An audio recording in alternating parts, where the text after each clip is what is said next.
Notification आया है क्योंकि आप लोग परेशान थे कि 23 सितंबर से आपको ये बता दिया गया था अनऑफिशियली ऑफिशियली कि 23 सितंबर, और ऑफिशियल था भी नहीं वो, कि 23 सितंबर से आपके शुरू हो रहे हैं फिजिकल, और फिजिकल के साथ ही इस बार हो जाएगा मेडिकल।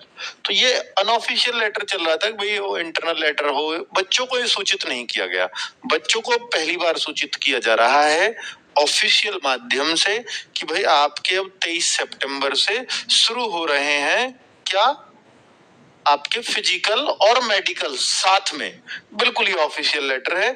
और बच्चों सब लोगों का एडमिट कार्ड भी आ चुका है इसके साथ कि आपकी कब कब कैसे कैसे जो है हो गया। एक बार मुझे कमेंट करके वो लोग भी जरूर बताएंगे कि क्या ऐसा भी कोई बच्चा है जिसके अभी नहीं आए हैं। मुझे अभी नहीं पता इस बारे में कि सबके आए हैं नहीं आए हैं, पर जितने लोगों से बात हुई है कि सबके निकल रहे हैं अब तक। ठीक है, हाँ। तो 23 से मेडिकल स्टार्ट है, फिजिकल स्टार्ट है। अब आप बच्चे ये सोच रहे होंगे, बहुत सारे बच्चों को ये कंफ्यूजन होगा कि सर कितने दिन के लिए बुलाएंगे, ऐसे वो 2 दिन के लिए, 3 दिन के लिए, 4 दिन के लिए। तो ये वाला कंफ्यूजन तो नहीं है अब आपके अंदर। हाँ बिल्कुल हो सकता है, पर उन्होंने बोला कि देखो जी हम जहाँ बुलाएं आपको आना पड़ेगा, पर आपको रहने खाने की व्यवस्था सब अपनी खुद देखनी पड़ेगी, हमारा इससे कोई लेना देना नहीं है। अब आपको बोल दूं कि भैया इसमें लेकर के क्या जाना है सब लोग, ये बहुत जरूरी चीज है कि क्या क्या डॉक्यूमेंट्स लेकर के जाना है, क्योंकि डॉक्यूमेंट वेरिफिकेशन मेडिकल और फिजिकल सब साथ में होने जा रहा है। और ये पहली बार ऐसा होगा, और पहली बार ऐसा हो रहा है कि एसएससी जीडी में सिर्फ 2 मेरिट से काम हो जाएगा। एक लग चुकी है और एक अब फाइनल लगेगी। वरना बच्चा क्या कहता था, सर मैं तो रिटेनी वाली क्वालिफाई नहीं कर पाया। दूसरा कहता था सर मैं मेडिकल वाली लिस्ट से बाहर हूँ। तीसरा कहता था सर मैं फाइनल लिस्ट से बाहर हूँ। तो 3 फेज होते थे बाहर होने के बच्चे के, अब सिर्फ 2 ही हैं जो अब इस कट ऑफ में आ गए हैं। अब बस सब बच्चों को, एक तो फायदा सबसे बड़ा यह है कि सभी बच्चों को मेडिकल करवाने का अवसर मिलेगा। जो भी बच्चा फिजिकल पास करेगा वो सब बच्चों का मेडिकल होगा। पहले ऐसा नहीं होता था, पहले वो अपनी मर्जी से फिजिकल पास भी कर लिया, फिर फिजिकल पास वालों को भी फेल कर देते थे। बाद में फिजिकल पास वालों में से भी कुछ को कट ऑफ बढ़ा करके बाहर कर देते थे और मेडिकल चुनिंदा बच्चों का करवाते थे जितने उनको चाहिए होते। ठीक है, अब ऐसा नहीं है। तो अब मेडिकल हर फिजिकल पास करने वाले बच्चे का होने जा रहा है। और बच्चे Aadhaar card, PAN card, driving licence, एक तो एडमिट कार्ड की 2 फोटोकॉपी। 2 क्यों, एक रख लेना अपने पास, एक लेकर के जानी है। बिना एडमिट कार्ड के मत चला जाना वरना भगा देंगे वो। और वहां उम्मीद मत करना कि वहीं निकलवा लेंगे सेंटर से, कोई नेट वाला कैफे वाला ढूंढ के, ऐसे मत, इस आधार पे मत जाया करो एग्जाम के लिए। ये भी एक एग्जाम ही है।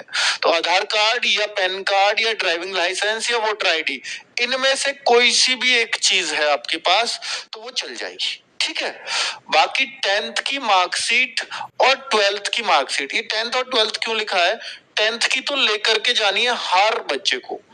अगर आपने अपनी जो हाईएस्ट क्वालिफिकेशन है और आप, मैं ग्रेजुएट हूं भाई, मैं तो ग्रेजुएट ही भरूंगा, तो भैया अगर आपने ग्रेजुएशन भर दी है तो आपको 10th के भी डॉक्यूमेंट लेके जाने हैं, 12th के भी लेके जाने हैं, ग्रेजुएशन के भी लेके जाने हैं। लेकिन अगर आपने सिर्फ 10th भरा है वहां पर अपनी हाईएस्ट क्वालिफिकेशन में फॉर्म में, तो 10th के बहुत है उनके लिए। उनको कहते हैं कि हमें सिर्फ 10th बच्चा चाहिए, हमें मतलब नहीं है आप ग्रेजुएट हो या क्या हो। पर अगर आपने ग्रेजुएट भर दिया फॉर्म में तो फिर हमें डॉक्यूमेंट चाहिए। ठीक है, अब दूसरा बच्चे सबसे इंपॉर्टेंट डॉक्यूमेंट देखिए, 10th, अब डॉक्यूमेंट्स क्या होते हैं, 10th का एक सर्टिफिकेट होता है, एक मार्कशीट होती है। कई सारे बच्चों की मार्कशीट सर्टिफिकेट एक ही पे होता है, सनद मार्कशीट बोलते हैं इसको। तो वो एक हो सकता है, वो 2 भी हो सकते हैं 10th के। 12th का भी एक हो सकता है, 2 भी हो सकते हैं। और ग्रेजुएशन के आपके 3 साल के अलग अलग लेके जाने पड़ेंगे, first year, second year, final year. और अगर आपके पास एनसीसी का सर्टिफिकेट है तो वो भी लेकर के जाना है, अभी वो क्लेम होगा। अब कोई बच्चा ऐसा है कि सर मैंने ना ऐसे ही भर दिया था एनसीसी का सी सर्टिफिकेट और मेरे पास है नहीं, या मेरा मिल नहीं रहा, मेरा खो गया, तो भाई आपको बाहर कर देंगे। ऐसा नहीं है फिर आपके उन मार्क्स घटाएंगे या कम करेंगे, नहीं, बाहर हो फिर आप, क्योंकि आपने कुछ कुछ कई बच्चों का सिलेक्शन रोक दिया है आपने ऐसे भर के। तो फॉर्म बड़ा इंपॉर्टेंट होता है और उसकी वैल्यू जब डॉक्यूमेंट वेरिफिकेशन कराते हैं तब समझ में आती है। तो मूल निवास, डोमिसाइल सर्टिफिकेट, पीआरसी बोलते हैं, जैसे असम वगैरह में इसको पीआरसी बोलते हैं, परमानेंट रेजिडेंस सर्टिफिकेट। तो भाई मूल निवास हो या पीआरसी हो या जो भी कुछ है, आपके अपने इस स्टेट के ही हो आप, क्योंकि स्टेट वाइज कट ऑफ जाती है तो ये डॉक्यूमेंट बहुत जरूरी हो जाता है। तो ये यही चेक होगा कि आप किस स्टेट के हो एक्चुअल में, जाति प्रमाण पत्र और ईडब्ल्यूएस, वरना तो कोई भी वेस्ट बंगाल से फॉर्म भर देगा, कोई भी असम से भर देगा। तो भाई, और देखो, अगर आप हो मान लो बिहार के या यूपी के और आपने वेस्ट बंगाल से फॉर्म भर दिया या गुजरात से भर दिया या असम से भर दिया, मणिपुर से भर दिया, मेघालय से भर दिया, है ना, अरुणाचल प्रदेश से भर दिया कि इधर की कट ऑफ कम जाती है तो मैं उधर का भर देता हूँ, तो भाई अब ना वो भी चालाक हो गया, उनको भी पता चलने लगा है कि ऐसे भी बच्चे आने लगे हैं भर्तियों में। जब वहां गए तो वहां देखा कि भाई आप असम या भर्ती तो हो गए, शुरू शुरू के बैचों में ऐसा हुआ, फिर वो वहां से वापस भेजे गए, ऐसा नहीं है कि वो चल गए वहां, वापस भेजे, फिर नौकरी लगे लगाए। और अब तो वो क्या करने लगे हैं कि जैसे असम के डॉक्यूमेंट वेरिफिकेशन करेंगे तो असम का कोई प्योर व्यक्ति जो डॉक्यूमेंट कर रहा होगा, बिल्कुल उनको बिठा दिया जाएगा और वो असमिया लैंग्वेज में आपसे बात भी करेगा, तो आपको वहीं पकड़ देगा 1 सेकंड में। और ऐसे बच्चों को जेल भी हुई है। तो प्लीज अपनी लाइफ खराब करने ऐसे मत जाना। अगर ऐसे आपने डॉक्यूमेंट्स बनवा के अर्जी फर्जी, और अगर आप वहां जाते भी हो तो आप पकड़े जाओगे, मारे जाओगे, ठीक है। तो आप आगे भी फ्यूचर में भी नहीं बैठ पाओगे, फिर किसी भी एग्जाम में नौकरी भूल जाओ फिर आप। तो ऐसी चीजें मत करना, ठीक है। मैं आपको एक गाइड होने के नाते इतनी सलाह दे सकता हूँ बच्चों। तो जाति प्रमाण पत्र ये क्या है, कास्ट सर्टिफिकेट, हाँ बिल्कुल, अगर आप ईडब्ल्यूएस के हैं, ओबीसी के हैं, एससी के हैं, एसटी के हैं, तो आपको एक कास्ट सर्टिफिकेट देना होगा। अगर आप जनरल कैटेगरी में आते हैं तो ये नहीं लगेगा, मूल निवास सबका लगेगा। सेल्फ अटेस्ट ऑल डॉक्यूमेंट्स, हाँ सेल्फ अटेस्टेड चाहिए सभी डॉक्यूमेंट्स, यानी जितने भी डॉक्यूमेंट्स हैं आपके, आधार कार्ड हुआ या पैन कार्ड, जो भी आप ले जा रहे हो, 10th के सारे डॉक्यूमेंट्स, मूल निवास, जाति प्रमाण पत्र, ये जो भी है, इनकी सबका एक सेट और बनाना, ओरिजिनल भी ले जाने हैं, एक सेट और लेकर के जाना है, उस सेट को सेल्फ अटेस्ट करना है, किसी और से अटेस्ट नहीं करवाना, अपने ही साइन मारने हैं उसमें। सेल्फ अटेस्ट क्या होता है, अपने साइन कर देना हर डॉक्यूमेंट्स में नीचे। ऐसे मत करना कि जहां मार्क्स लिख रहे हैं वहीं पे साइन मार दो, मार्क्स ही नहीं दिखाई दे रहे हैं कितने हैं नीचे डॉक्यूमेंट्स में, व्हाइट पेपर प्लेन, मतलब किसी लिखे हुए पर मत मारना। तो 4 पासपोर्ट साइज फोटोज, तो 4 पासपोर्ट साइज फोटो, ये लिखा नहीं है हालांकि, पर ये जरूरत पड़ जाती है कई बार, तो इनको लेकर के जाना। 2 photo copy sets of all document, 2 लिख दिए मैंने, पर एक ही मांगी है, ओरिजिनल प्लस एक और, ठीक है। 2 एक अपने डॉक्यूमेंट्स की रख लो यार, जरूरत पड़ जाती है कभी भी। और ये सेल्फ अटेस्टेड हो रखने हैं सारे डॉक्यूमेंट्स, ये आधार कार्ड भी है तो सेल्फ अटेस्टेड जाएगा। बाएं हाथ का अंगूठा साफ रखें, ये उन्होंने बोला है कि जब आपका बाएं हाथ का अंगूठा लिया जाएगा ना तो ठीक है, और जब बाएं हाथ का बहुत मतलब दिक्कत में होता है तो शायद वो दाएं का भी मांग लेते हैं कई बार। तो एनसीसी सर्टिफिकेट, एनसीसी का सर्टिफिकेट अगर किसी ने भरा है फॉर्म में तो उनसे ही मांगा जाएगा, बाकी कोई जरूरत नहीं है, कोई आवश्यकता नहीं है।